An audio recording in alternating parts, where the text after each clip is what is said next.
வராகி அம்மா வந்து நேரடியாக என் கை வந்து பிடிச்சின்னு ம்.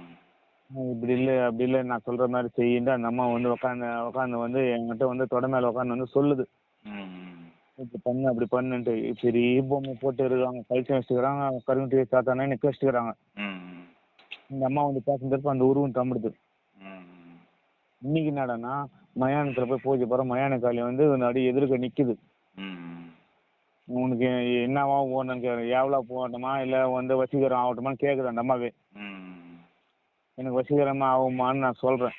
வந்து அப்படியே நம்ம படுக்கிறோம்ல, நம்ம சாதாரண படுக்கிற மாதிரி வந்து குறுக்க வந்து படுத்துச்சு குரு. எதனால குரு அது மாதிரி? இல்லை இப்போ நம்ம உங்களுக்கு பௌர்ணமிக்கு ஆவணம் பண்ணிட்டோம் இல்லையா? ஆவணம் பண்ணனால வந்து பேச ஆரம்பிச்சிருக்கோம். நீங்கள் இப்போ ஏற்கனவே வாங்கின இடத்துலலாம் 48 நாள் பூஜை பண்ணி கிடைக்கலன்னு சொன்னீங்க இல்லையா? இங்கே ஆவணம் பண்ண உங்களுக்கு தெரியுது இல்லையா கூட இருக்கிறது. அது உங்களுக்கு துணையாக இருக்கிறதுக்காக வந்திருப்பாங்க வேறு ஒன்றும்.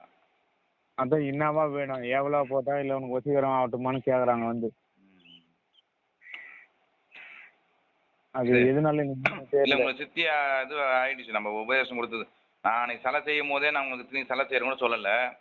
நீங்களே சொன்னீங்க இல்லையா அது மாதிரி கட்டை பறக்குதுன்னு.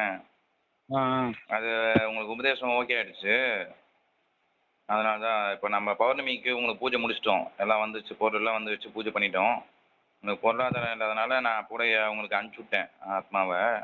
கருங்குட்டியை அனுப்பி விட்ருக்கேன் உங்களுக்கு. அதனால கருங்குட்டியும் அது ஒன்றா வந்துட்டோம் வரோம். இப்போ வராகி கூட வச்சு பூஜை பண்ணுறான் இல்லையா? ஹலோ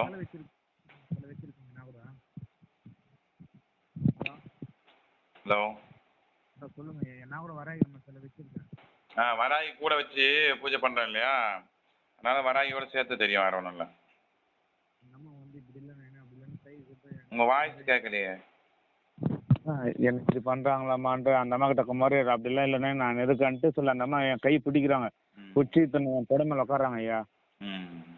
தொட மேலே உட்காந்து இப்படி இல்லை அப்படின்னு காதில் வந்து உட்காந்து சொல்கிறாங்க. அந்த அம்மா வாய் எப்படி சொல்கிறது, நம்ம உதட்டு எப்படி நம்ம ஒன்றுகிட்ட வாயை காதில் சொல்கிறோமோ அந்த அம்மா இது வந்து என் காதில் வச்சு இந்த மாதிரி இல்லை அப்படி குழந்த மாதிரி இப்படி வந்து அப்படி இதுன்னு சொன்னாங்க சொல்கிறாங்க. அதான் உங்களுக்கு இப்போ ஆவணம் பண்ணதுக்கு இந்த அளவுக்கு பேசுறதுன்னா வாங்கி போய் நீங்கள் பூஜை பண்ண அந்த அளவுக்கு பேச பாருங்க நீங்கள். ஐயா இப்போ அது இவ்வளோ பூஜை பண்ணி எனக்கு கிடைக்கலன்னு அழுதிங்க இல்லையா?